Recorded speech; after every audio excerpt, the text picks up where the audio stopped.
Welcome to Tameside Bossing It. In the office today, I'm joined by Sam from My Little Travel Company. Welcome, Sam. Hi, How are you? I'm fine. How nervous are you? Very. I'm going to move that down just a little bit Okay. because I don't want to miss anything that you're going to say because it's already really important. Okay, so you've watched all of them, haven't you? You've watched all my podcasts. Bad one. Oh, should we say who you've watched? No. You can tell me later then. Okay, so you know the format, right? Yeah. So we'll talk about My Little Travel Company later on. But what we'll do is we'll take you all the way back. So talk to me about your school days and leaving school. Horrible. Okay, why? I was bullied Okay. for years and years. What school did you go to? Middleton. Right. I'm from Middleton. So it was Holland High that changed to Queen Elizabeth. So I'm the eldest of 4 kids, and I think there's always the expectation that you're the one that sorts the trouble out for everybody else. Right. But I'm not that type of person. I don't like fighting. I've never had a fight in my life. And for somebody bullying me, I just kind of allowed them to get away with it. So, but my mum's the total opposite. Right. My mum would be go out and fight, go and stand your ground. But I just wasn't in you. no, not at all. So you're the eldest of 4. Yeah. So what was below you? I've got a sister 2 years younger than me. Yeah. And then I have twin brothers, and they're 11 years younger than me. Oh wow. Okay. So, No. So when you say bullied, this was just through high school or was this in primary school? through last year of primary, Yeah. and then high school as well, and just kind of allowed it to continue.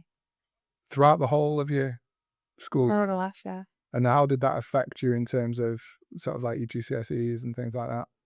I was very, very clever, and my mum thought was not anymore. My mum thought I was going to be one that went to college and university and stuff. Right. But I didn't, and I did really, really rubbish in my GCSEs. So yeah, I think I left school with the highest was probably 2 C's in English, and that was it. So Better than me. I was a bit of a disappointment, I think. Do you know what though? There seems to be, and I haven't intentionally done it, but there seems to be a theme with a lot of my guests that are coming on that sort of, work for themselves or have their own business, that none of them really seem to have done very well at school. I mean, I didn't. I passed. I mean, you'd be surprised by this, Sam. I passed drama at school, but I didn't pass anything else at school. I pretty much failed. See, I never had confidence for drama. I was good in PA. I was a good runner. Right. I mean, I can't run it back now. Like, I'm absolutely rubbish. But yeah, I was very academic and I love learning, and I still love learning now. Right. Which I think that's probably why I was a bit of a disappointment to not have done as well as they expected me to. Yeah. I think I was a little like that in that when I'd left school, it was then that I decided to start learning stuff. Yeah. Because it didn't interest me at school. Yeah. What interested me at school was drama and probably playing football, and that was pretty much it. Yeah. It wasn't until after school when I went to college and stuff that I thought, oh, yeah, maybe I should learn something. So you didn't go to college? No. So what did you do when she left school? So my friend worked in a solicitor's office, and the girl she worked with was going on holiday for a week. So she said, I'll speak to the boss and see if you can come in and cover her week. So I was like, okay then. And because I'd not done well at school, I couldn't go to college really. I would have had to have sat a lot more exams. Yeah. So there was a hairdresser's around the corner. So I went to the hairdressers, and they was like, yeah, we'll take you on college, through the week and whatever. So that was the plan. I was going to be a hairdresser. Okay.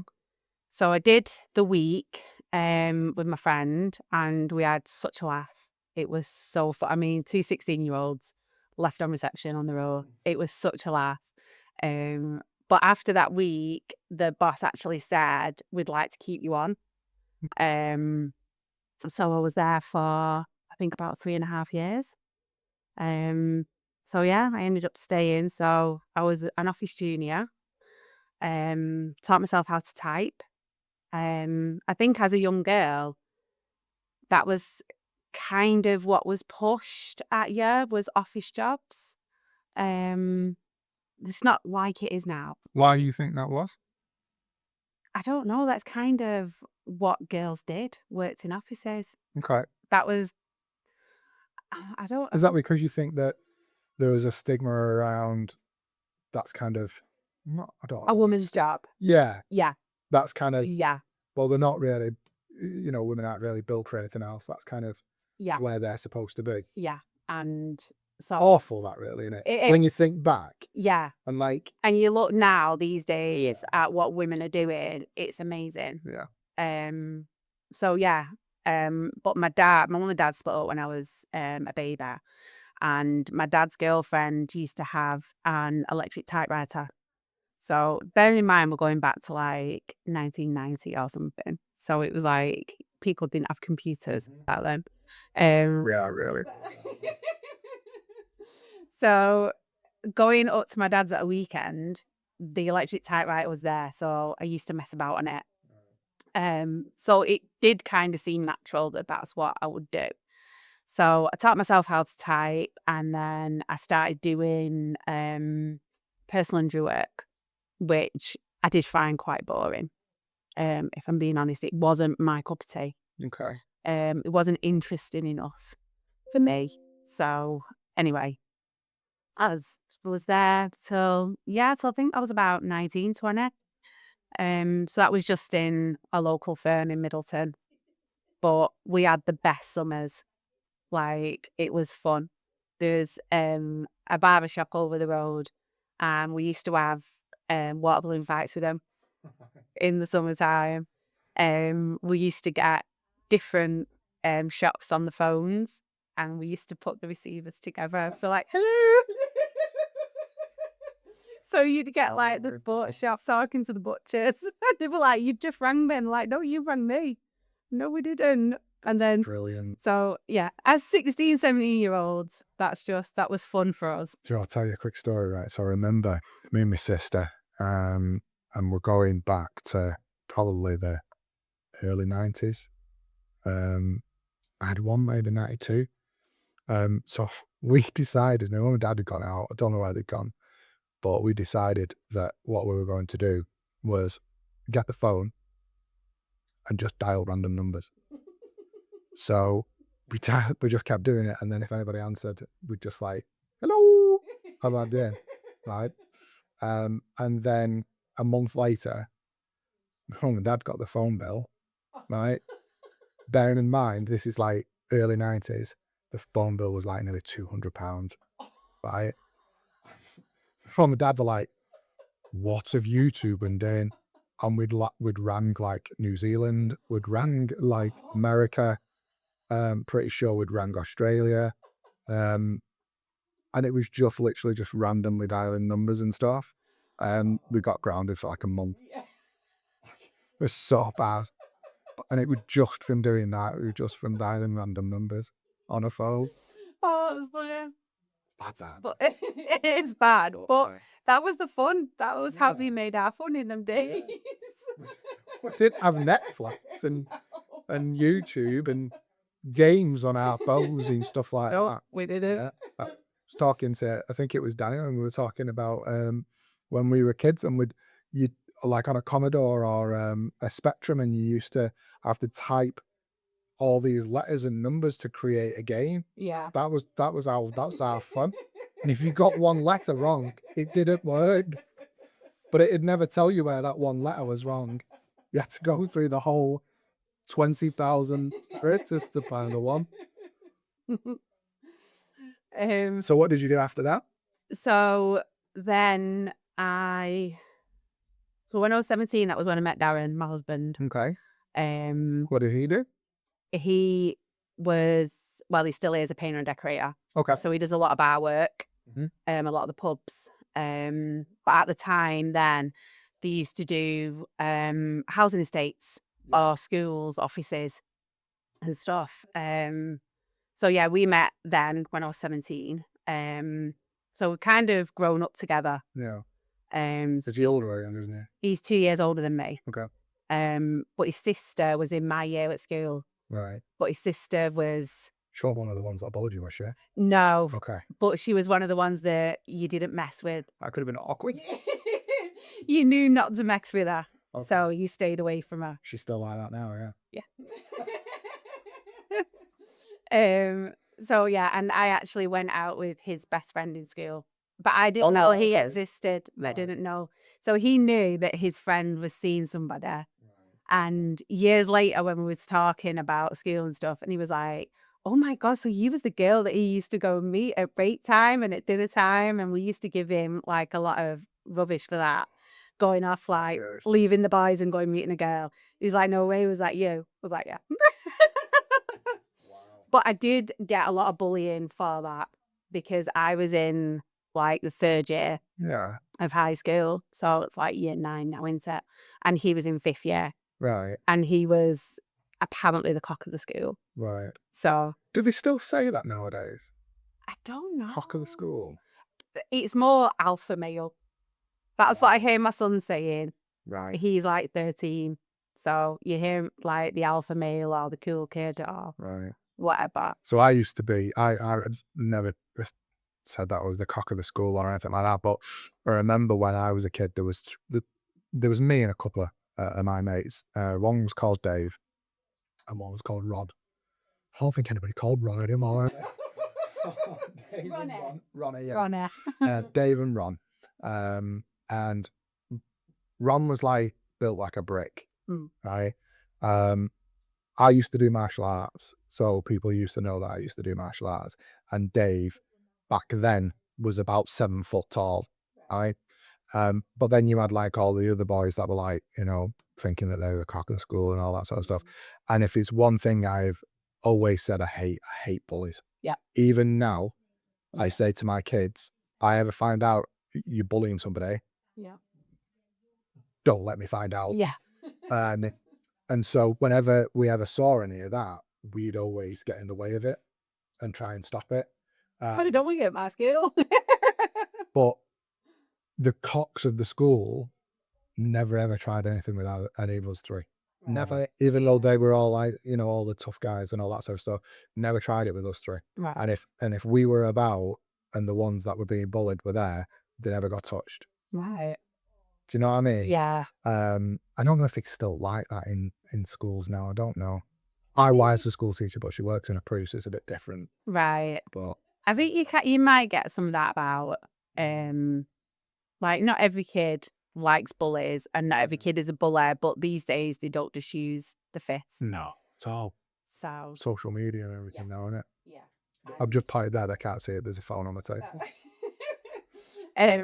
But yeah, so back when we was at school, it was literally at school. If you didn't go out at night, nobody can touch you. Nobody can say anything. So you were kind of safe. Yeah. So is that what it was like for you? You didn't ever go out? Yeah.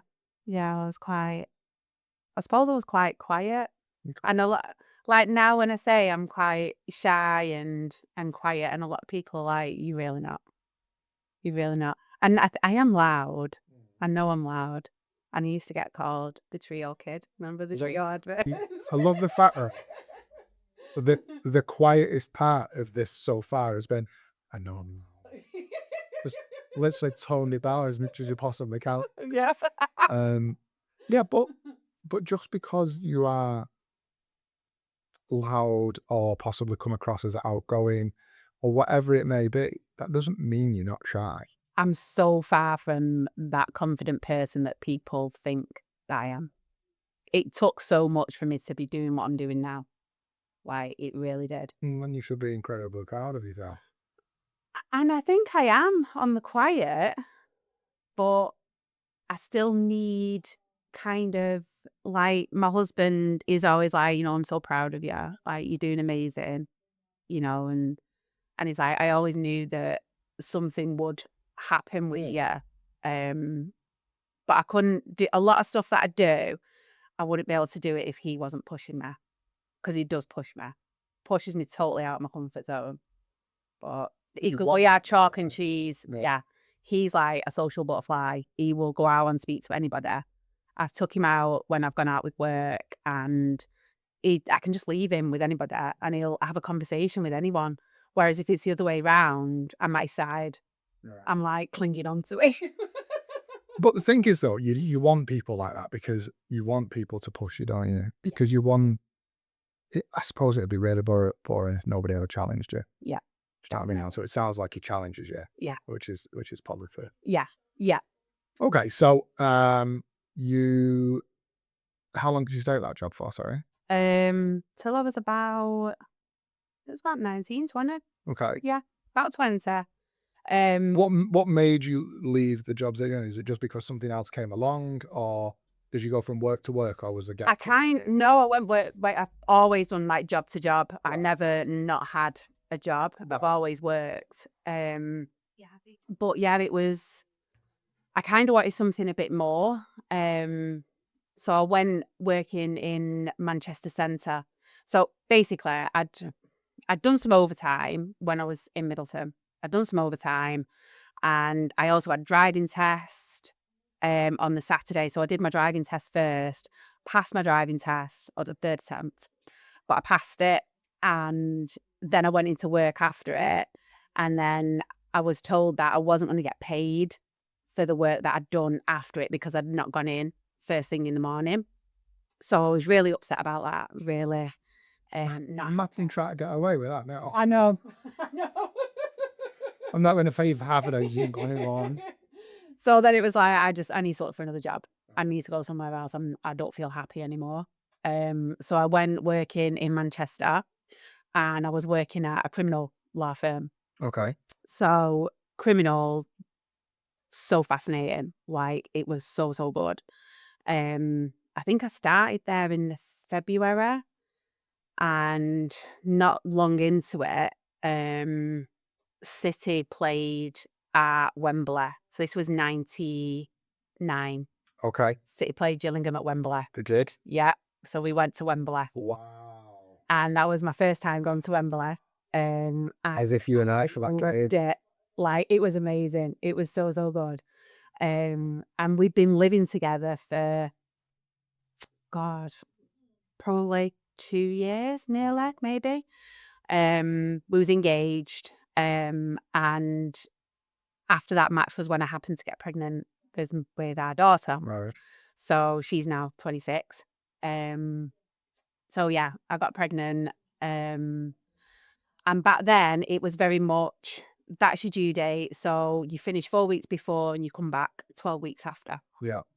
So I remember getting pains in my stomach and went to the hospital. We was due to go on our first holiday abroad because we'd moved in together and we was doing our flat up and stuff. So we'd not managed to go on holiday. We'd had to keep postponing. So we was due to go on our first holiday. I had pains in my stomach and was like, I need to go to the hospital. So it turns out I was pregnant. And they was like, you need to come back in 2 weeks for a scan to make sure that everything's okay. So we went back. That was literally the Thursday as we was flying out on the Saturday. So we went back, everything was fine. And from the minute they told me that everything was fine, that's when I started with sickness. So it wasn't morning sickness. It was 24/7. Oh, God. It was awful. I remember I used to, on the holiday, I lived off garlic bread and lemon Fanta. We was in Puerto Rico. Right. And I just literally lived off garlic bread and Fanta. First holiday was Puerto Rico? Yeah. Oh, okay. My first holiday abroad, why not? So yeah, so anyway, we had an amazing time and came back, carried on working. And I used to drive into Manchester, and then I did start alternating with getting the bus and stuff. And because the sickness was just so bad, I remember some mornings on the bus, I had to be sick in my handbag. Yeah, it was awful. And the solicitors used to make the breakfast in the kitchen, and the smell of the toast and like the sweetness of the jam, and you could smell the coffee. Like, all my senses were heightened. It's a condition, ain't it, when you've got that type of sickness all the way. Yeah. So I'm sure there's a name for that. Yeah, I don't know what the name is. I'm sure there's definitely something. But yeah, so it was I genuinely couldn't think of anything worse. it was the worst pregnancy. And it didn't stop until 2 weeks before I did birth. Wow. Yeah. So it was awful. Your daughter's got a lot to answer for. Yeah. Yeah. So yeah, we had to we was in a 1-bedroom flat, so we went to the council, said I needed a house, and he was like, no, you can stay in the flat until baby's like a year old. And I was like, absolutely not, I'm not having this. So I told him that we'd split up and I needed somewhere to live, and he was seeing other people, and so I got a house. And I moved into the house, and then, I mean, we perhaps shouldn't talk about this. She is. It's fine now. So we got the As I house. said, that is the council, so they might still play a couple of feet here. This is what I mean. I just talk.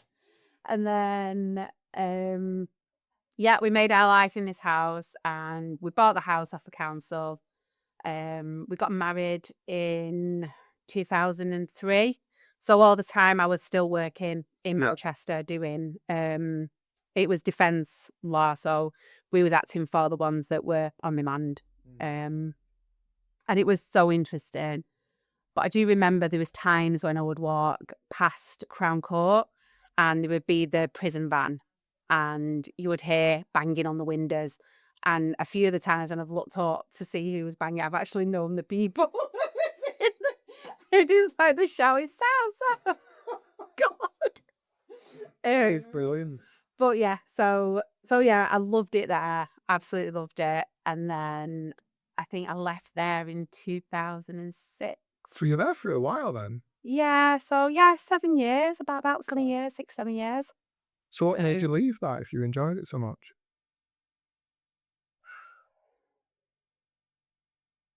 So Christmas 2005, Darren had gone out on his works day and I was at home with Nicole.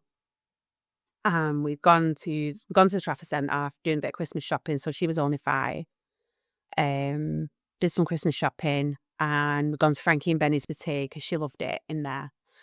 And then I went back to my mum's and she was asking to stay at my mum's. She used to stay at my mum's every weekend.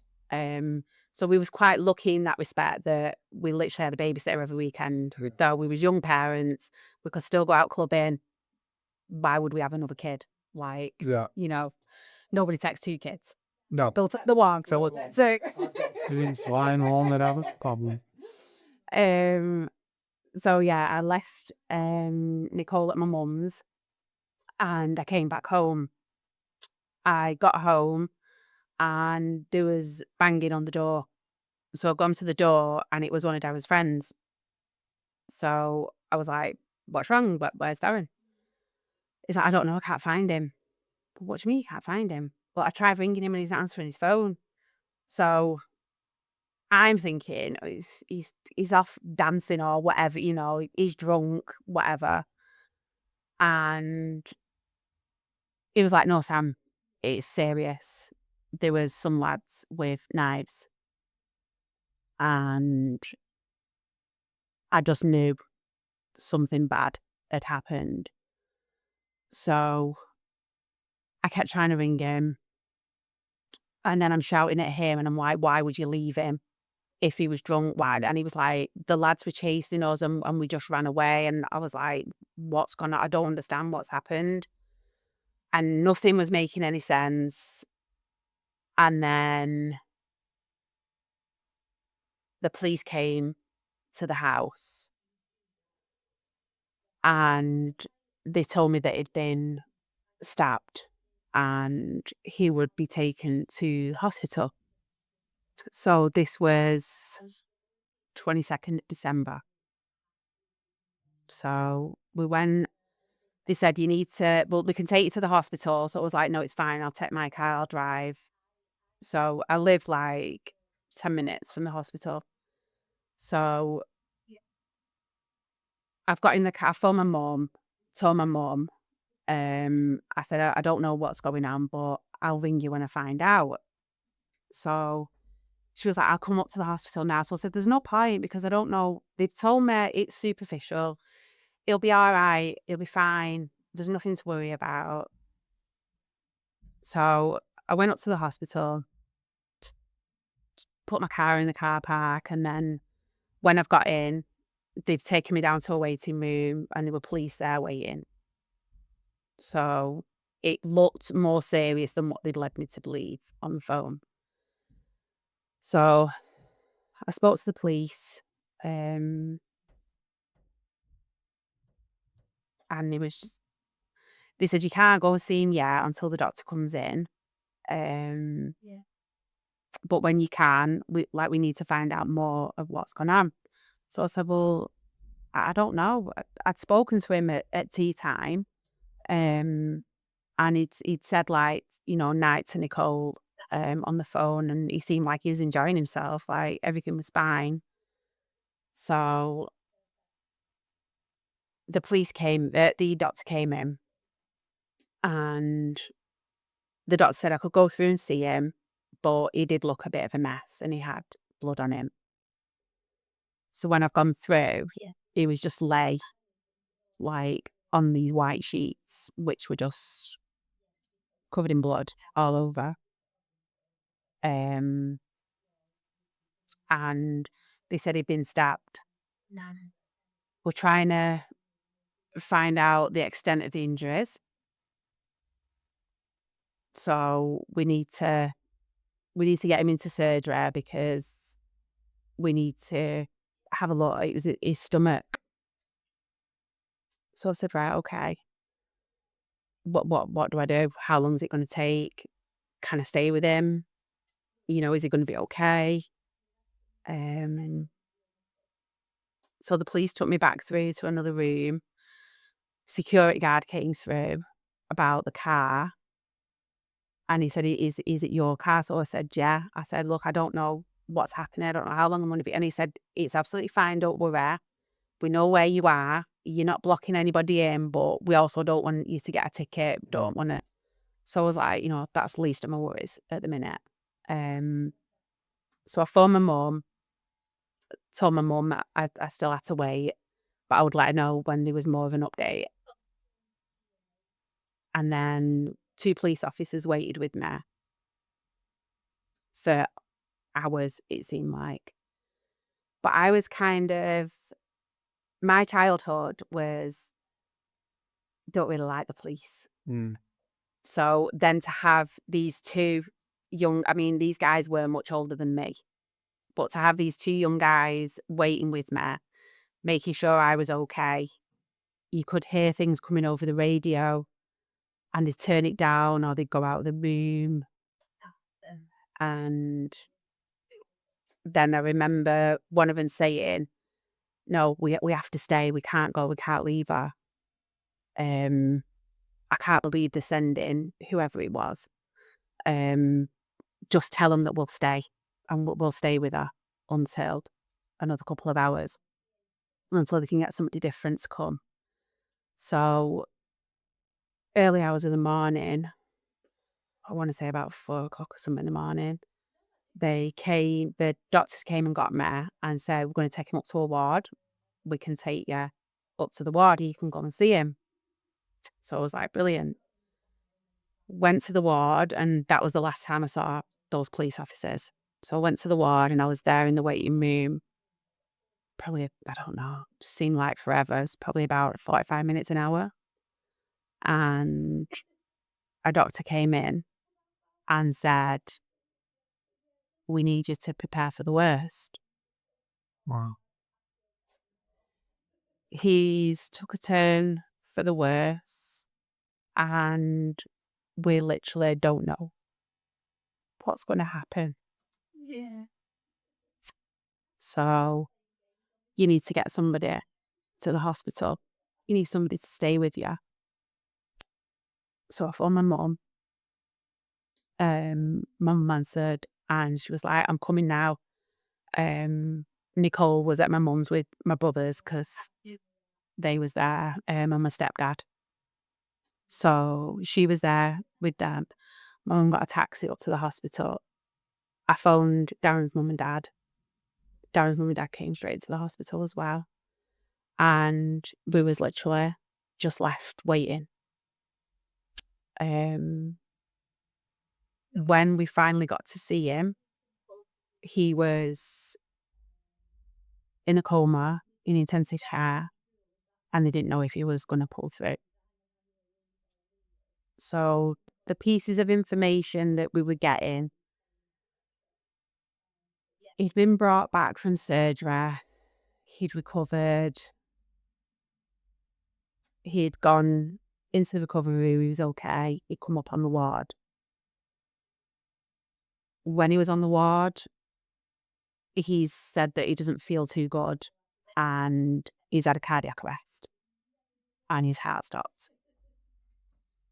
So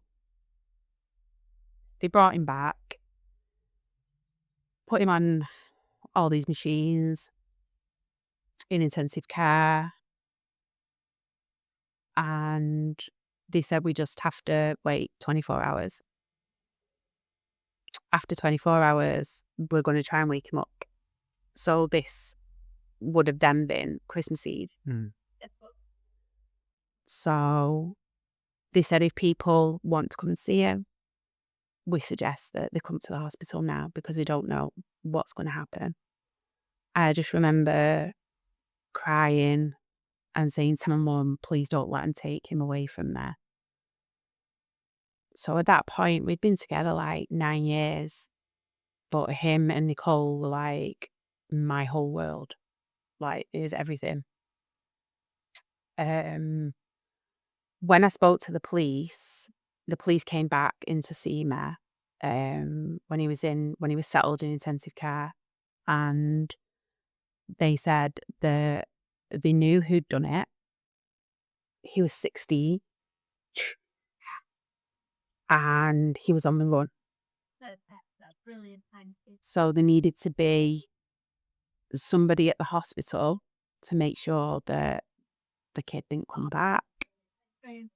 Not that it was a targeted attack because we didn't even know him. But if anybody phones, I'm not to speak to anybody on the hospital phone. Whoever needs to know, family-wise, you need to give them a password for the nurses to be able to speak to them.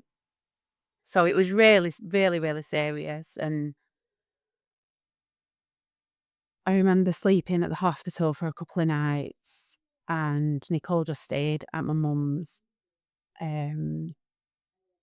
Christmas Eve, they brought him round and he managed to come round. And we just thought, he was out of the worst. Like, it would be fine. So the doctor was explaining, like, he'd been stabbed 13 times. 13 times? Yeah. His stomach, his neck, his head. And not only had he been stabbed, but somebody else who he was with had his throat slashed. So what apparently had happened was, we found out later on, the lad was hid in an alleyway and he's come out of the shadows asking Darren for a cig. Darren said, I don't smoke. And it's turned into some kind of an altercation. And somebody said he's got a knife. So Darren's pushed him away and then run off. As he's run off down the road, somebody that Darren knew was further down the road stood near some railings. So as Darren's run past him, he said, run, he's got a knife, you need to get out of the way. And the kid that's chasing him with the knife has gone past and slashed him across his throat. He ended up having to have a tracheotomy, is it? Tracheostomy. So he was in hospital as well. So he'd come down to intensive care as well to see Darren.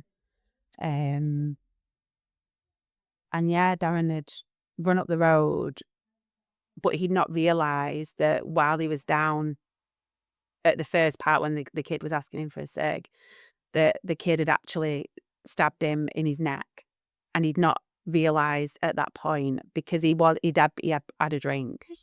He didn't realise at that point, and I think the fact that he was losing blood and he was running, the adrenaline, and he's fallen over in the road, the kid's caught up to him, and that's where he's done all this damage. So he's just stabbing him in the middle of the road. So somebody's pulled over in a car, a lady. I still don't know who she is, but I'm not sure if she phoned the ambulance, but she waited with him until the ambulance came and was applying pressure on his neck and his stomach. Had this kid run off at this point? Yeah, don't know where he'd gone. Darren's friend had run off, and he was the one that would run back from my house. So yeah, then it was just because he come out of the coma, it was then just basically trying to get him better. When the kid had stabbed him in his stomach, he perforated his bowel, so he had a stoma. So they did say that at some point we can try and do a reversal and see how that goes. He ended up with an infection in his tummy as well. And anyway, it all got sorted, and a couple of months down the line was when he went back in and had the stoma reversed. So everything went fine with that, and he's all fine now with his stomach. But yeah, the kid was on the run for 2 weeks, I think, before they caught him. And I think there's actually 3 of them that they caught.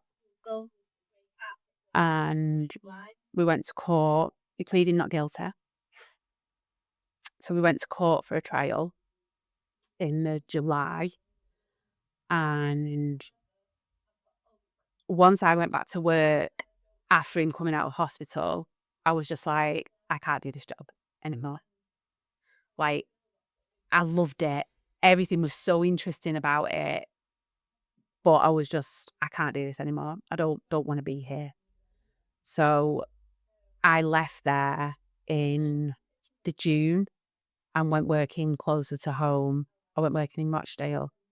And we went for the trial in the July, and he pleaded guilty. So he was charged with attempted murder, Section 18, wounding with intent. And on the day of trial, he pleaded guilty, made us go to court to get ready for a trial. He then pleaded guilty. So then we had to go back at a later point after pre-sentence reports and go back for a sentencing hearing. So the CPS asked me to write a victim impact statement. So I wrote this statement out, and that was on the day of the sentencing, that was read out in court. But it was kind of, Darren didn't want to go to court on my day, but I was like, no, I'm going, and I want to see. So my stepdad came with me, and they was kind of like trying to intimidate us, like walking past and, looking at us. And I don't actually know if his mum was aware of the severity of everything, what had happened. And when she heard my victim impact statement in the court, I looked at her and she was crying. I don't know if she'd not appreciated what I'd gone through, but I just don't know if she knew. She didn't understand the Yeah. impact of what it Yeah. caused. So he got, and because he was still classed as a kid, I suppose, 16 years old, he got what they called an indeterminate sentence and was sentenced to 7 years, which, It's nothing, is it? No. It's absolutely nothing. No, it's not. And then I remember getting a letter a couple of years later from witness support saying that he was going to be let out. And then I heard on the grapevine that he'd attacked somebody else once he got out. And it's like, clearly not learned his lesson, not shown any remorse for what he'd done.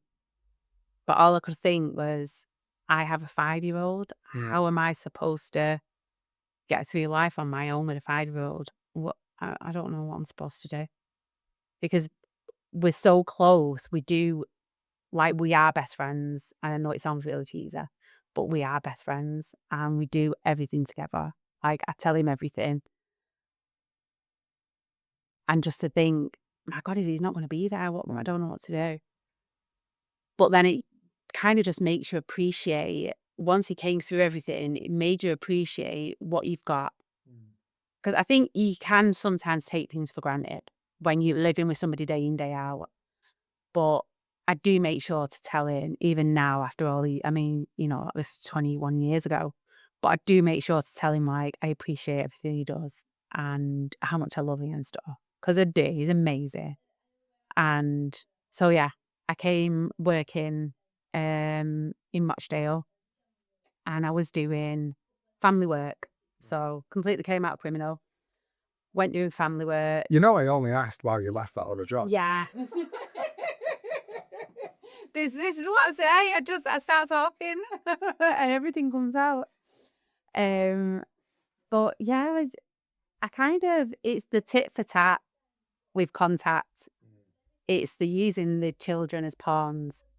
I don't like it. I can't deal with it. And this is not the job for me. It's funny though, you say that. So me and my wife always joke, I think it's more of a joke from me. And I always say, like, so my wife's called Becca. I always say to Becca, I says, if we ever split up, I'm okay with being a weekend dad. You can have them all week. And she's like, no.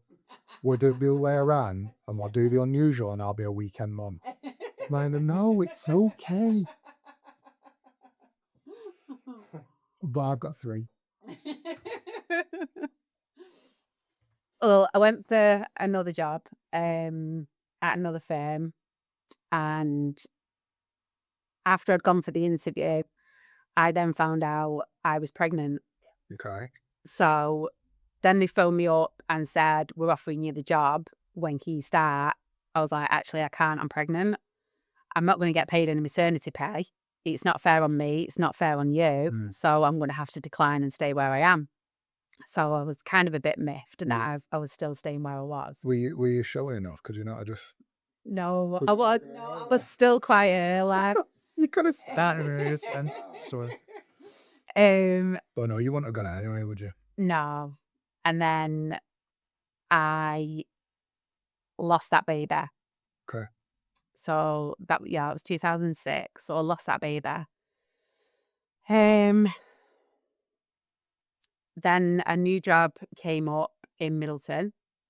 So it was to do care work, and I'd never done care work. So this is when children get placed into care by local authority. And they're in foster care or they're going for adoption. And I thought, well, that sounds interesting. Maybe I could try that. So I went for the interview. So the boss interviewed me and the lady I was going to be working for. So I got offered that job and I was like, amazing. Like, it's down the road. It's literally 5 minutes from the house walking. I'm going. So I started there. So we sold. So that was in February when I started. We put our house up for sale and we sold that house and moved into our new one. So is that still the council house that you bought? Yeah. And I thought, okay. Yeah. So we sold that, made quite a bit of money on it. I bet you did. So then we bought, it wasn't a new build, but it was built the year we met, so it was 96. Okay. So, and this was like 2007. So we bought that house and moved in on the day Madeline McCann went missing. So it was an 11-year-old new build? Yeah. Okay. So we moved in on the day Madeline McCann went missing. Oh, wow. Yeah. so we moved in that house to start making all these new memories and whatever. So it was just 3 of us. And we had lots of holidays, lots of traveling around and just, family things. And then 2010, February 2010, I got pregnant again and lost that baby in 2010. And then my mum turned 50. So we had a massive party for her in the June. And the only reason I say that is because the night of her party, we'd gone back to my mum's and carried on the drinking.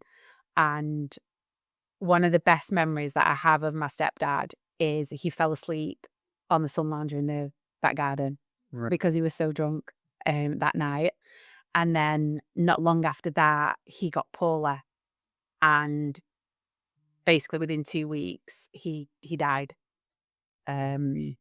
So Cancer. no, he'd had a heart valve replacement a good few years ago. I think it was like 2006 or something.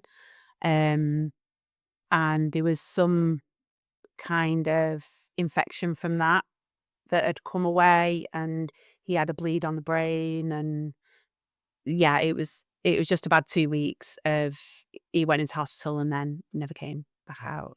So then after that, it was,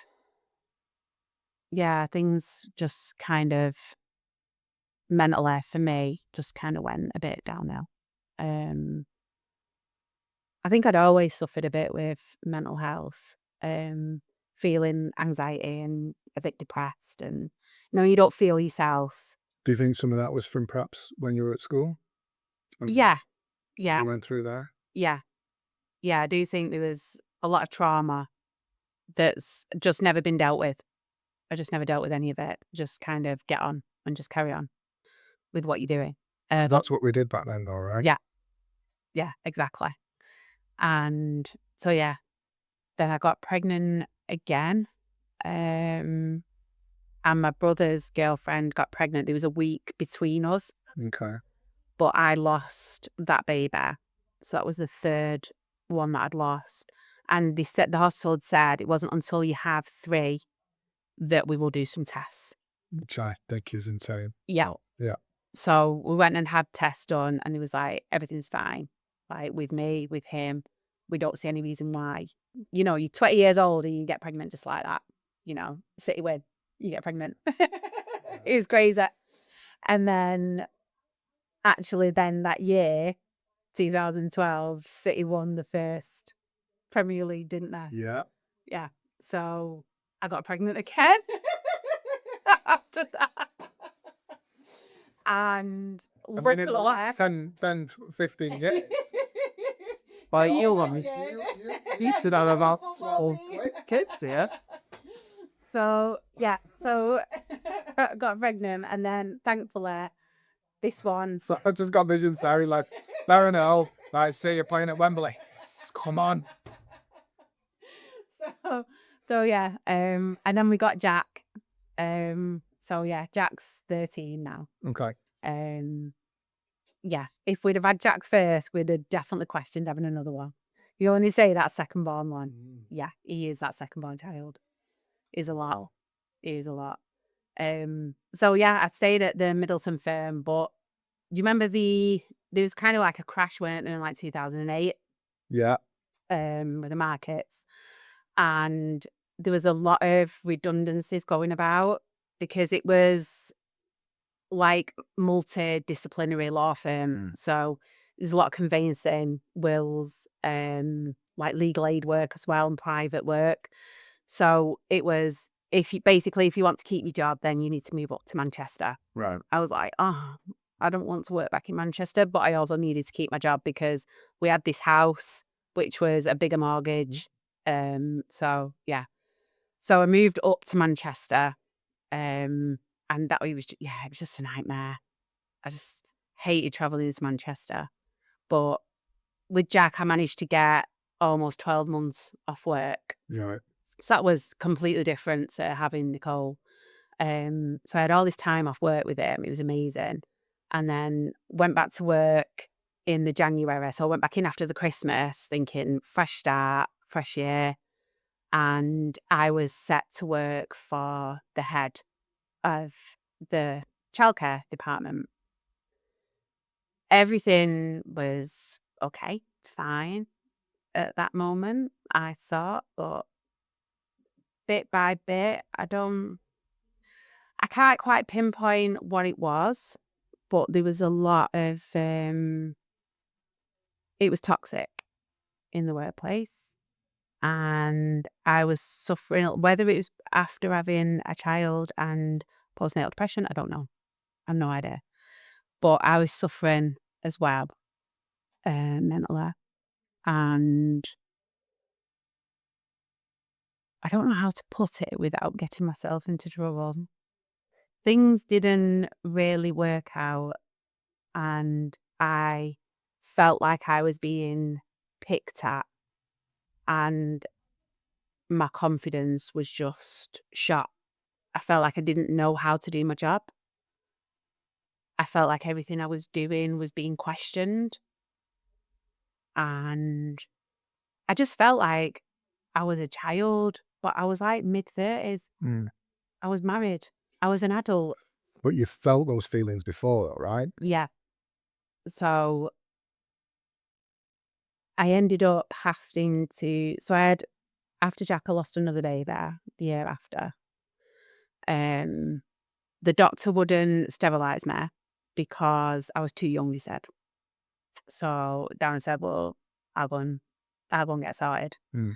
So we ended up, white van, Mecca bingo, middle of Garden, and he got himself sorted.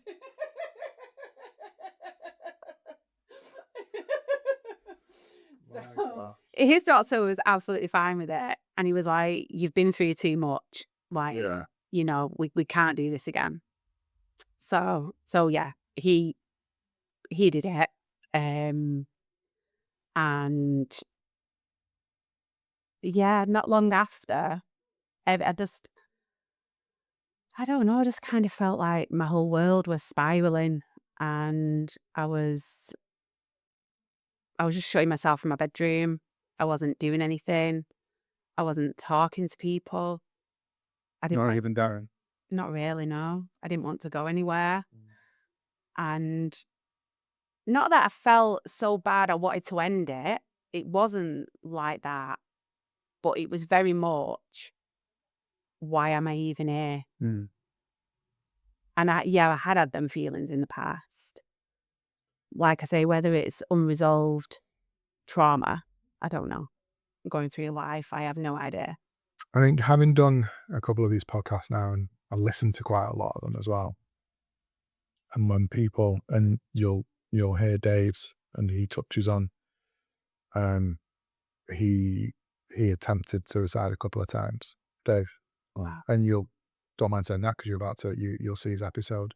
And there always seems to be like a theme to it, and everybody's got their own stuff, I get that. But the theme that I seem to get from it, and I've never been that low, but I have had bouts of it, it's all to do with purpose. Yeah. Exactly. And I think if you don't, whether you've got a purpose or not, if you personally don't feel like you've got a purpose, I think that is like a big root cause of it all. Yeah. For a lot of people. Not saying it's everybody, and I'm not professing to say that I know a great deal about it, but when I listen to people and I have conversations, and myself, a lot of it seems to boil down to whether you've got a purpose in what you're doing. Mm-hmm. And I think maybe from certain what you've just said there, I think there is a lack of what am I doing? What's my purpose now in life? Yeah.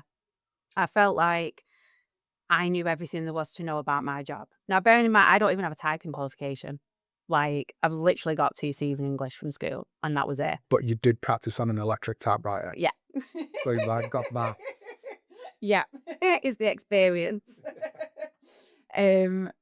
So yeah, I kind of just Darren was just like, Sam, it needs to be sorted. We can't keep going through this. And he spoke to some private therapist. I don't know how he found him, but thank God he did, because he was amazing. Okay. He was so, so good. I mean, I know he's a therapist and he's being paid, but he was so patient. Job. Yeah, but he was so patient, so good. And I would have these sessions in his office. Darren would drive me there and he would come and sit in the waiting room and he would wait for me and then give me the biggest hug when I came out. And then we would go back home. And there was times when like the therapist would bring him into the room and would say, you know, we're gonna do hypnosis and you need to know that she's going to be very emotional. So you need to know that that's something you've got to deal with. And he did. Like, not one time did he ever let me down with anything.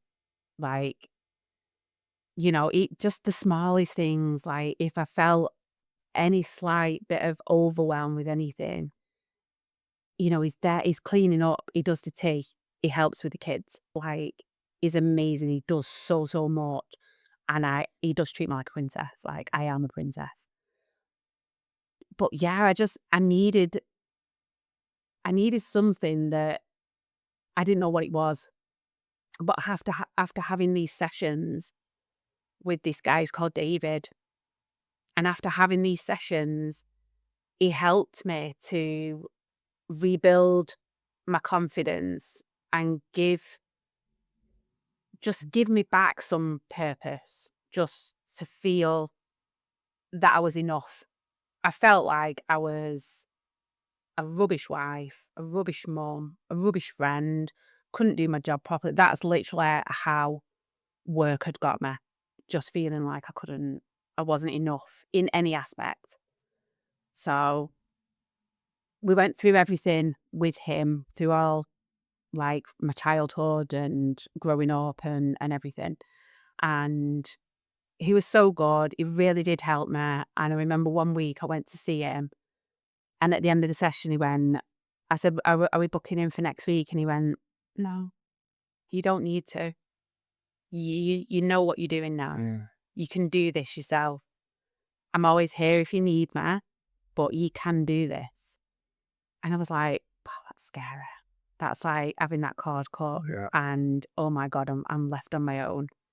And you know what? I did it. I got the confidence.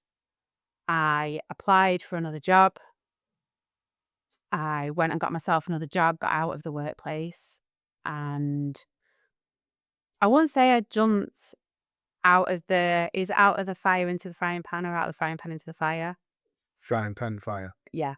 So, because it wasn't as bad, but it was still a toxic workplace. It was full of women, a lot of bitchiness, a lot of backstabbing. And you kind of think when your boss is a woman that they'd be a bit more understanding with regard to kids Do you know what? and the working women. I hear that all the time though. Like, there's a lot of women that I know that's like, I couldn't work with women. Can't work with men. Can't work with women. Oh, it's so hard. It is hard. And I was like, the two girls that I worked with loved them to bits, Emma and Lisa. They was so fun and just, but then they both left and I was like, what's my purpose here now? I've got to move on. It's my time to go. So I got another job and I went to Pearson's, but I was kind of like, do I want to go there? I'm either too old to be the new girl. I just turned 40. Right. So I was like, I don't know. Anyway, I went for the job. I got the job. Even though he did say to me, we've got a few people more to interview, so it'll be a couple of days. I was like, okay, that's fine. A couple of hours later, I was walking around Tesco and I got the phone call, you've got the job. Oh, wow. I was like, amazing, okay. So I took that job, started It wasn't about any other interviews then, eh? started September 19, and we had a big trip, me and my daughter booked to go to New York in the January Wow. with Thomas Cook. Thomas Cook went bust.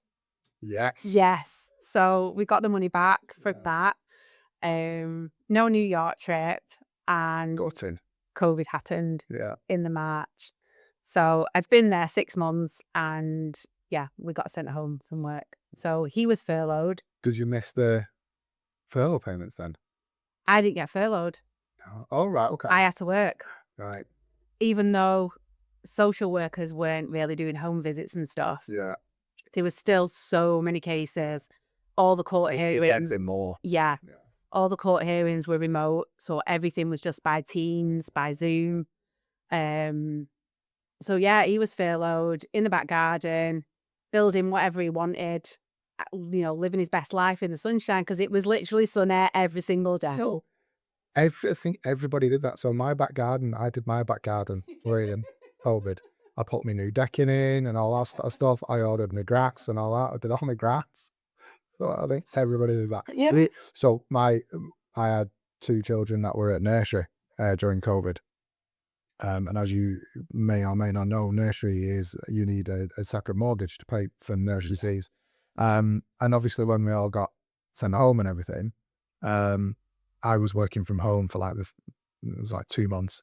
But they didn't go to nursery. So that money wasn't being paid out. Yeah. So it was like, me and Becca were like, oh, what should we do with this? It's like we've won the lottery.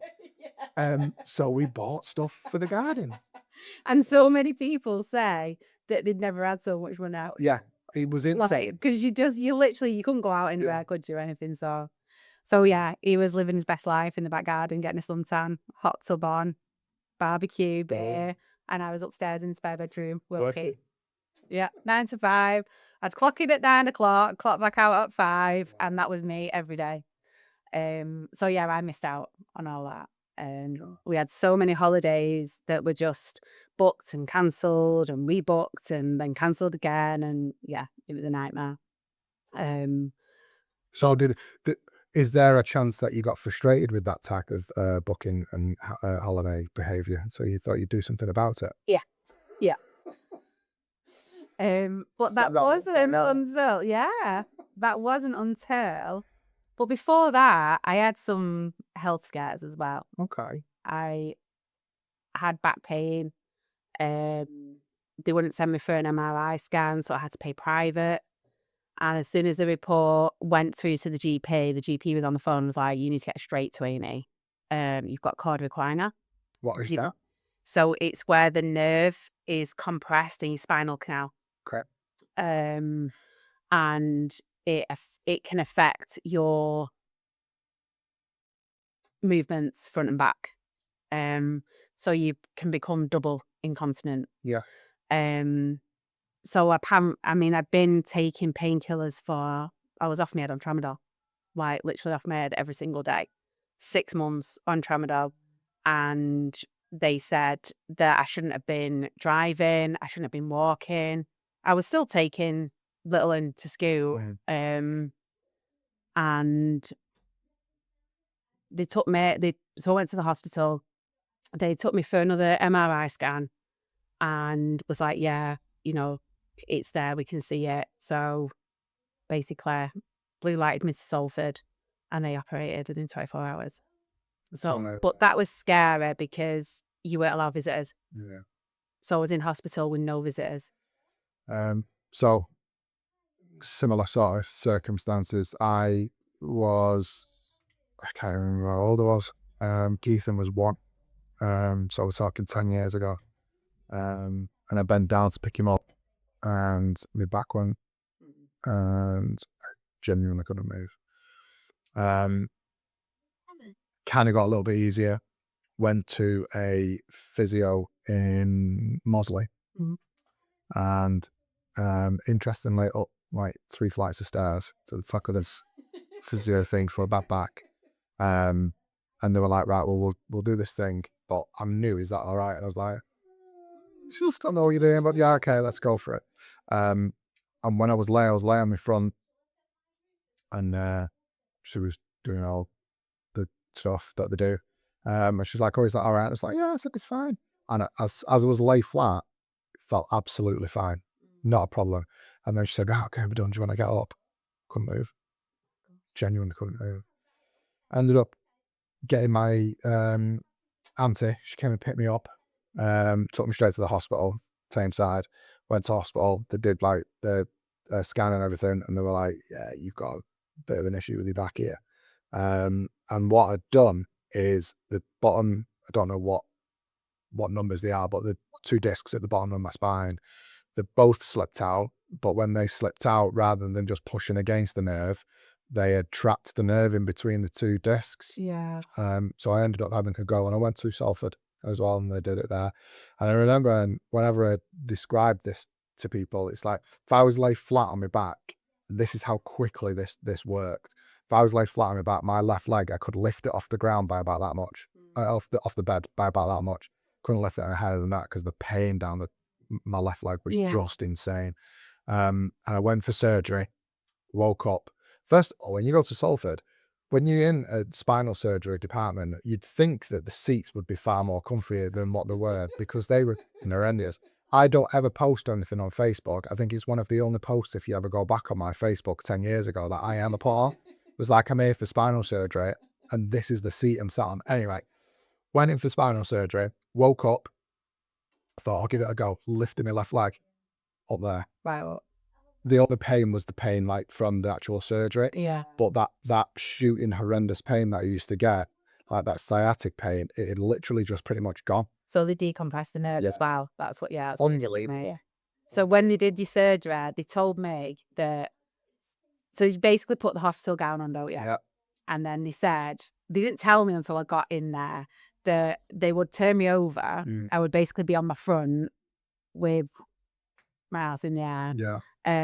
With two not stirrups, but like support there there. Yeah. And they was basically just gonna slip down my back and open it up and mess about with the nerves. And we'll decompress the sciatic nerve and take that pain away, and then we'll just stick me back up. Yeah. And I was like, I have a tattoo. Can you make sure it lines up? And the line, yeah, okay. Anyway, it does. So yeah, they did that, and it was amazing.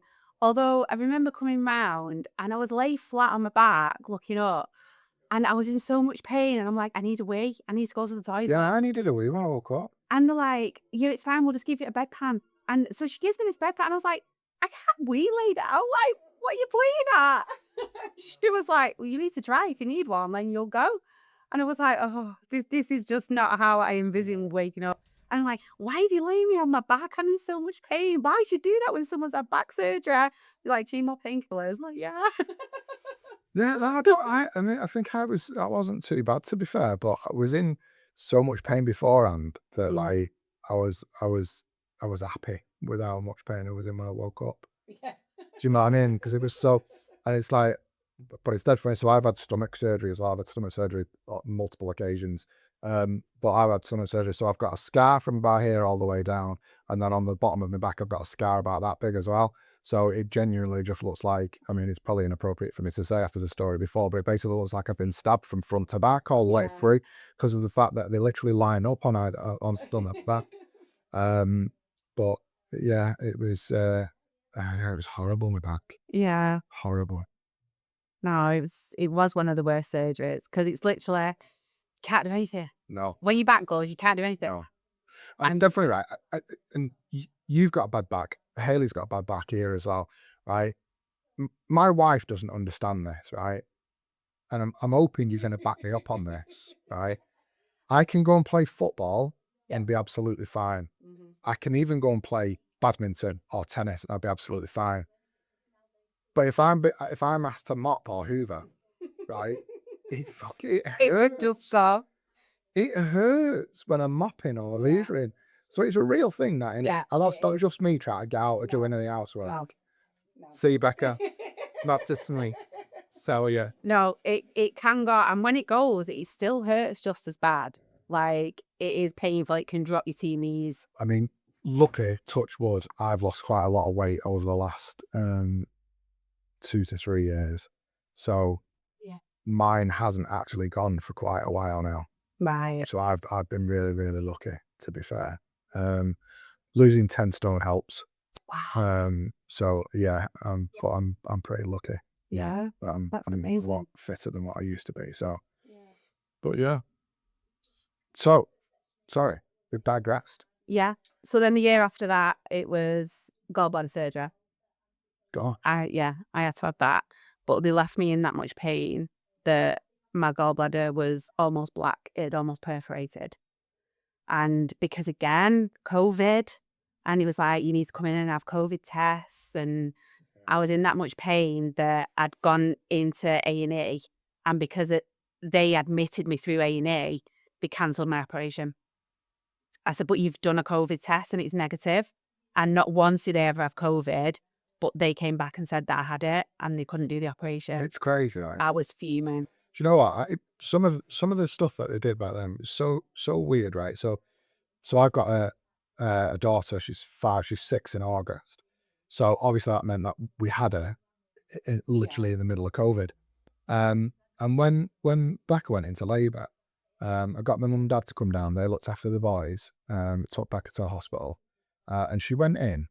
I was allowed to sit with her in the waiting room, and then when she went through to the labour ward, she had to go on her own. I wasn't allowed, right?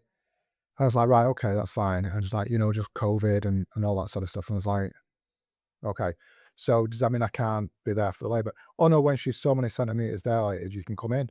I was like, well, I'm going to tell you now, if I've got COVID now, I'm going to have it in a few hours as well. Yeah. Or if I don't have COVID, I'm not going to have it in a few hours, because all I'm going to do now is go and sit in my car in the car park. So I went and sat in my car in the car park and just watched Netflix for about 5 hours. Great. And then went in to the labour ward that I wasn't allowed in 5 hours earlier. It just made no sense whatsoever. No, it It didn't. was so weird. I know. It was crazy. I just didn't understand that at all. No, it was crazy. And then, so that was 21, 22, and then 23, I found a lump in my boob. So it's very important for men as well to Yeah. check. And because we was going away on our 20th wedding anniversary, we was going to the Dominican. So I'd literally gone in for all the tests and stuff, and he was like, well, we'll find out next week. I said, well, I'm on holiday. Can I ring up for the results? Will you send it through the app or what? And she was like, oh yeah, I think somebody can put it on the app so you can see what the results are. And then we need to get you scheduled for surgery because we think we're going to have to remove, but we won't know for definite. So I was like, okay. Anyway, I spent 2 weeks in the Dominican worrying about it because nothing came back. So when we got back home, they said that it was, I don't even know how to pronounce it, it was like a phyllodes tumour or something. And basically because of the type of tumour, it's not cancerous, but it can grow. Right. And I think it can turn cancerous. Right. So they wanted to remove it like literally straight away. So I think 2 weeks of us being home, I was scheduled for surgery and they removed that. So now for the next 5 years, I have to go and have a mammogram every year.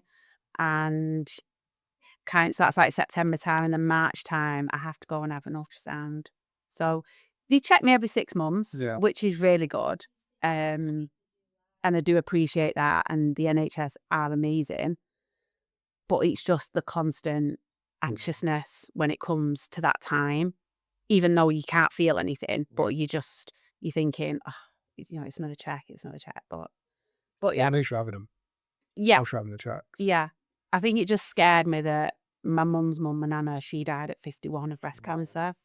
So I kind of think I'm getting older and... You are, but I guess, interestingly, I don't know why. Oh, it's because we just watched a programme, 5-Star Weekend.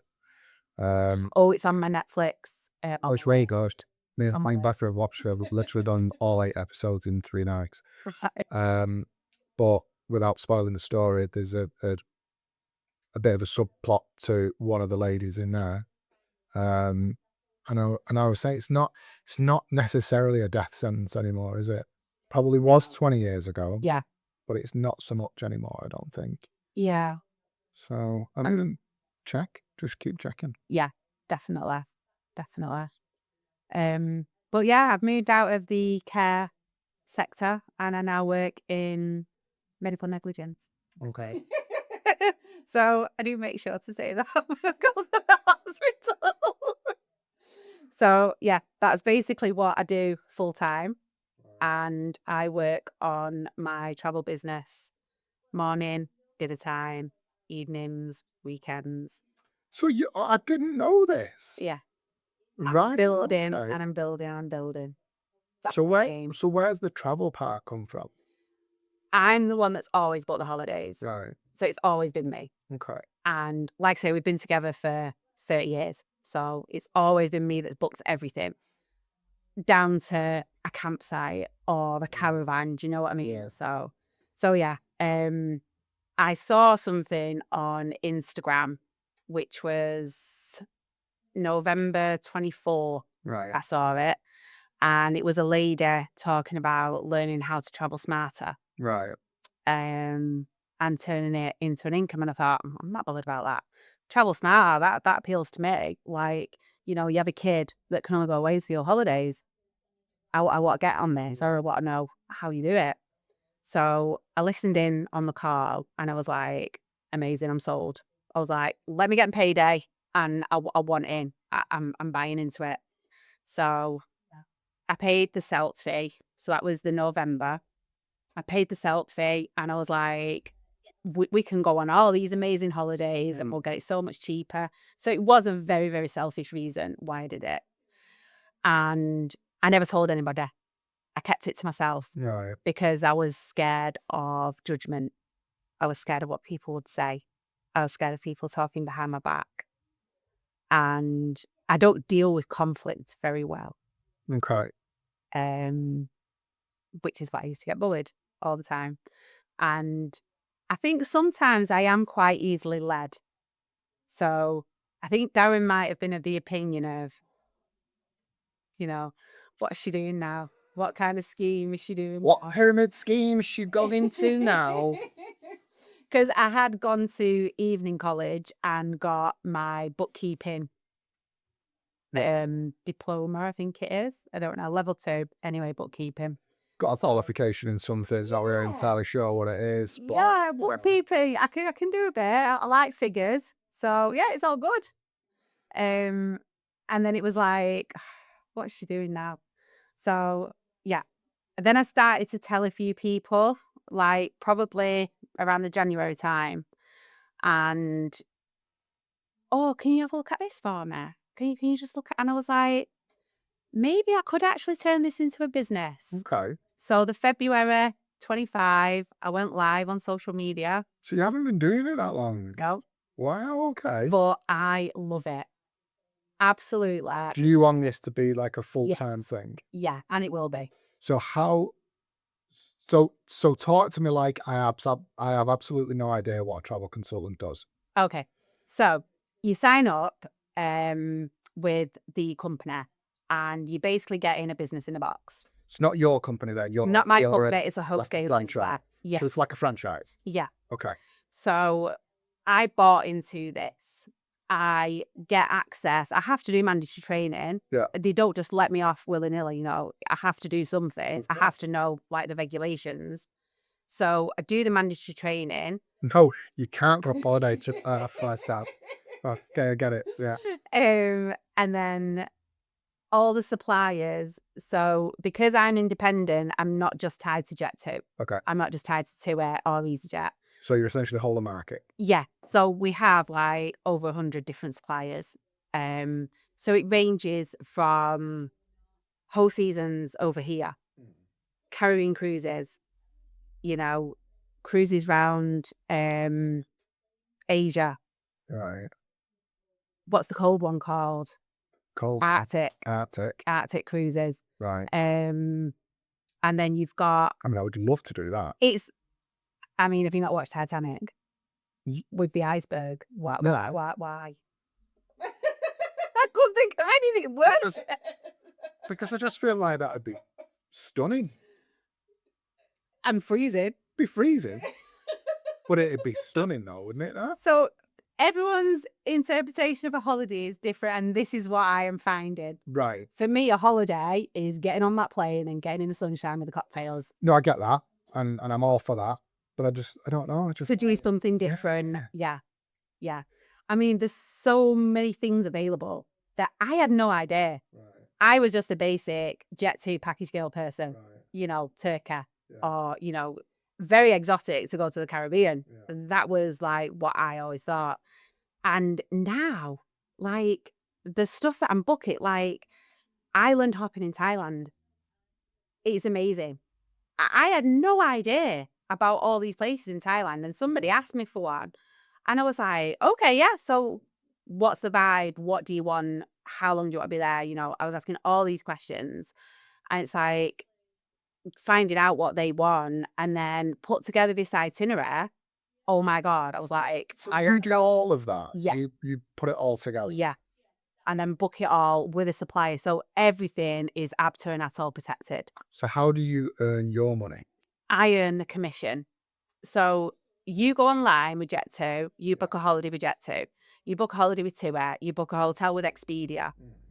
That has all got commission built into it. Right. Because you're booking it with Jet2 keep the commission. Right.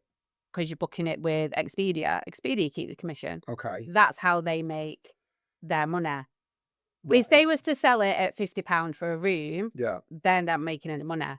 Right. So they would sell it at 75. Yeah. So you would pay 75. Yeah. They would pay their company 50, Yeah. and they would then make that 25 commission. So essentially you're cutting them out of it and you're making that commission. I make that commission, yeah. So the cost of the holiday, because I don't know, maybe I'm not thinking this right, but when I feel like when people think, oh, I've got a travel consultant to book all of this for me, It's more expensive. it's more expensive. No. So it doesn't work like that. No. Okay. So could it be cheaper or is it Yeah. around the same? No, it could be cheaper. Could be cheaper. Yeah. So I booked one that looking at a package going over to Greece. It was coming up, I won't say the exact price, but just say it was coming up at £8,000. Right. When I've booked it and we're booking the elements separately, I've saved them £500 Right. Okay. to book it separately, but Yeah. they wouldn't have had access Right. to what I've had access to. Right. Okay. So and they've also got me on the phone Yeah. if something was to go wrong. So everything that happened in Dubai with the flights and everything. Yeah. So I knew somebody that was over there at the time, and he was one of thousands of people that had just booked his flights through Emirates. Well, you're one of thousands of people that's trying to get through on one customer service number. Yeah. You're spending hours on that phone trying to get through, trying to find out what's going on. But if they ring you, do you have a different? I'm the one that's dealing with the suppliers. Right. We get different updates. Right. We get more up-to-date updates than what people, what the tourists get. Yeah. So it is, in that respect, I think it's taught us that having somebody independent in your corner that's not just a chatbot. Yeah. I'm literally on the end of the phone. You ring me, you've got a problem with something, I will deal with it. Right. You go and sit back on your sun lounger and carry on with your cocktails. And I'm the one that deals with it. So when you book with Jet2 or whatever, you can pay it off monthly and then Yeah. pay it off. Yeah, clear your deposit. Is that still all the Yeah. same and stuff like that? Yeah. I don't deal with anybody's money. Right. It all goes through secure payment links, Right. straight through to the agency. I don't come into contact with anything. After the holiday's over with, then it could be 60 days before I get that commission back. Right. But yeah, that money comes back to me then, and that gets paid to me through the host agency. So how many holidays do you need to book? How much do you need to get to before you can do this as a full-time job? I don't know. Right. I'm still building my client base. Yeah. But in the space of 15 months, Yeah. I've booked 150 grand of travel. Because I feel like once someone's used you, you're just going to get repeat business for that then, surely. That's what you hope. Yeah. Is that they will keep coming back. That's how you build that client. So it's the people that haven't got the time to sit there comparing. Yes. You know, there's so many companies that are out there that you're I mean, a lot of people will book love holidays on beach. They're not fully regulated. Right. So you will get, we know of incidents between me and other agents where they've had somebody go on holiday, and then, you know, something to do with the hotel. The hotel's been overbooked. It's been double booked, whatever. And they're like, well, we haven't got room for you here, so we'll send you to an alternative hotel. So then when the clients come back from the holiday and they're talking to these agents and they're like, I can't book with them again. Do you know what they've done to me? And you can't get through to anybody. Do you know how long it goes on the phone for? Whereas when you book with an agent, you've got that agent on the end of the phone. Yeah. You've got them dealing with everything for you, whether it's upgrades. I mean, my friend had just got married in Vegas. So that was the first wedding that I'd organised. Right. And it was a simple email to the right person at the hotel, and she got a nice room upgrade. So I'm going into the Dominican on the 11th of August. Not If I give you nice stuff, can you not get emails with that person? because it's you, I could maybe. So it's weird. So what I'm finding is that when we go on holiday, when we're looking at the package stuff, it always seems to be more expensive because they keep forcing us into 2 rooms because there's 5 of us. Yeah. And it's just so we've It's got knowing the right hotels to go to that will cater for 5, but they will give you that bigger room. But the room that right. So honestly, I mean I can show you. I think you've already. So I'm staying at the Royalton something or other in Punta. Yeah, that's the one that we went to for our 20th wedding anniversary. So I'm staying there, right? Yeah. The rooms are massive. Yeah, they are. Right. So why could 5 of us not have stayed in that one room? You could have done, but it's the way the hotel Yeah. put it, yeah. So it's cost us like an extra $3,500 because they want to do it over 2 rooms. Yeah. Yeah. It's Like ridiculous. we're literally going with our friends, right? Who's they're 3, so it's 2 adults and 1 child, and it's literally cost us for the exact same. We're on the same flight, same hotel, same everything, but it's cost us like $3,500 more. Yeah. It's ridiculous. But when I was looking at the Greece one, so that's a family of 5, 3 kids, 2 adults. And when you look at a certain day, it will say they've got to have 2 double rooms. Yeah. But then you can look at another day and it will give you 1 family room. And it brings the price down. Like so much. We even looked for the family rooms and it was saying that there was none available. But then if you'd have booked the elements separately. Yeah, but I don't know. I know, and that's the thing. That's the thing. I've already booked it before I met you. Like, we go on Sunday, so we're going to Seoul Kathmandu in Magaluf. So I've never been. Like, last time we went to Palma Airport was 2005. With Nicole, we went to Arcadia. Right. And love the fact that you said all these places like I know where they are, but okay. Mallorca. Right. So I've not been to Mallorca for like 20 odd years. Yeah. And because we'd done, we did Tenerife in January, Lanzarote in March for Jack's birthday, Greece in May, and he was like, can we just have a short flight? Can we just go somewhere short? So I was like, okay. So I was like, right, Palma, 2.5 hours, brilliant. Okay, let's do that. So I looked at the same holiday through Jet2 and it was not far off £6,000 Yeah. for the 3 of us for a week all inclusive. How much did you get it for? Less than 2.5. What? Yes. Booking it separate. And I've also... Joking. No. And I've got private transfers. And I've emailed the hotel separate and said, hi. And he emailed me back and he was like, we've got your email. We know when you're coming. We will do our best to sort it out for you. I'm like, thank you. That is amazing. What we did, Ibiza last year in October, beginning of October, just me and Darren. And we just went for like 4 days. And I emailed the hotel and said, amazing hotel. I was like, I'm an agent. I'm coming over. I was like, I'm not even bothered about a room upgrade because the room we bought had a jacuzzi on the balcony. Right. So I wasn't even bothered. But when we got there, they upgraded us to VIP, which meant we had all top shelf alcohol. It was 24-hour all inclusive. So it was the best weekend. Darren's like, oh my God, is this what you get? I was like, yeah. He's like, this is the best thing you've ever done. He's like, this is amazing. But yeah. You remember back when you first signed up and it was like, what? Yeah, what are you doing, Sam? Seriously. But now it's the best thing I've ever done.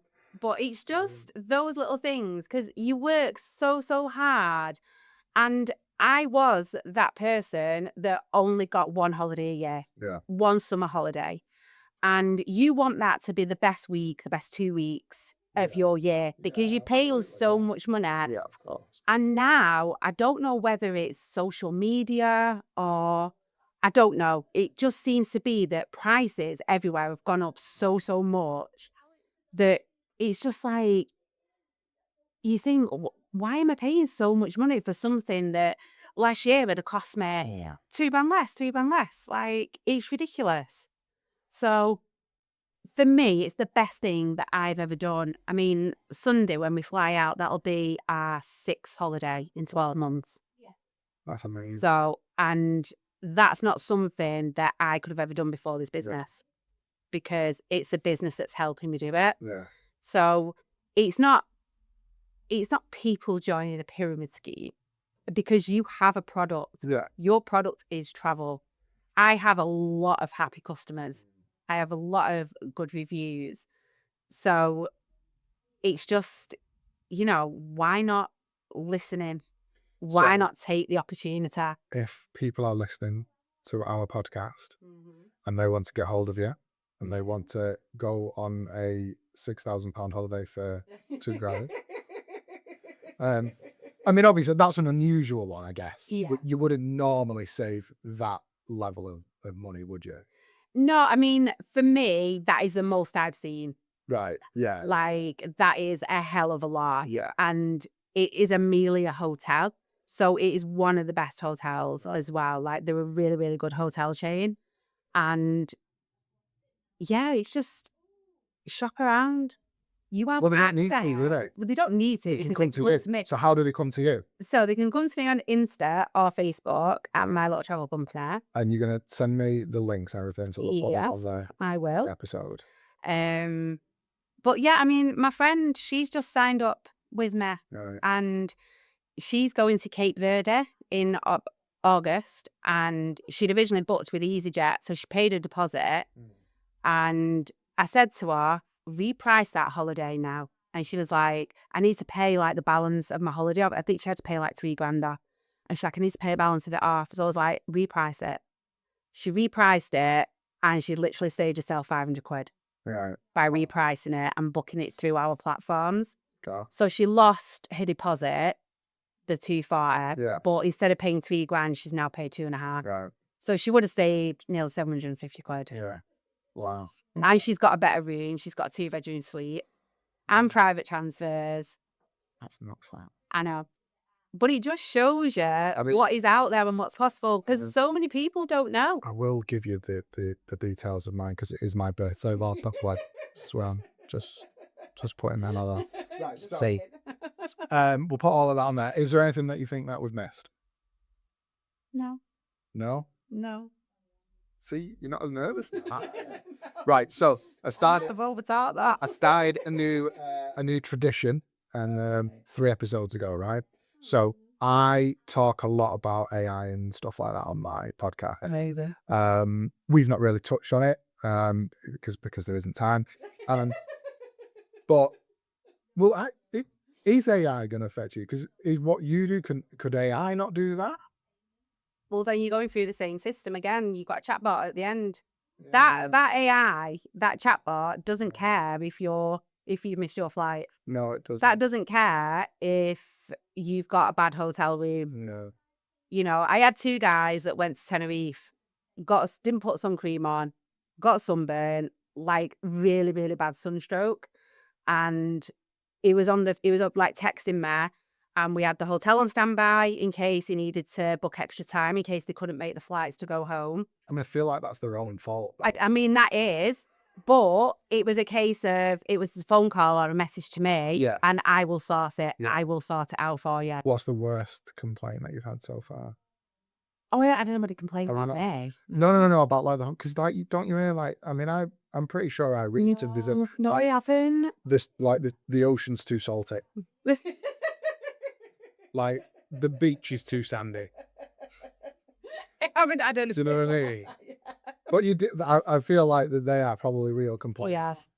Do you know what I mean? Yeah. It's too hot. You know what I mean? I'm on the equator, but it's a bit too hot. It's not like at home. Right, so what I've been doing is I have asked Claude, Chat and Gemini Right. the same question. And the Okay. question is that I've got a travel consultant in, and I ask it to come up with some questions. So I've got 3 questions for you, but you're only going to get one of them. So Okay. you've got to choose A, B or C. A. A. So question A is, I'll put it on that screen so that I'm still there. What is the absolute strangest or most over-the-top request a client has asked for when looking for a holiday? So, not My son Your son. for next year. So my husband's 15 January, Right. and I made the mistake of, because like I say, it's always me booking the holidays. So I made Darren said, where would you go? If it was yours, where would you go? Right. So I was like, America, definitely. Because I haven't been to America yet. Right. I'm going to Orlando in September with a travel team. So I can't wait for that. Wow. So yeah, I was like, yeah, I would go to America. So Jack was then like, Mum, can we do GTA? I was like, what?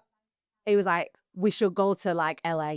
And I know all the streets. We can go down this street and that. And I was like, absolutely not. Absolutely not, mate. And he was like, well, why not? So I said, we're going to go. So I made the mistake of saying we're going to go down to Miami. Wow. There's another computer. And I was like, no.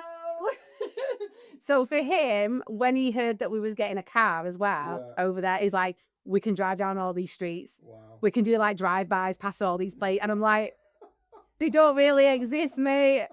But for him, he's living out Grand Theft Auto in America.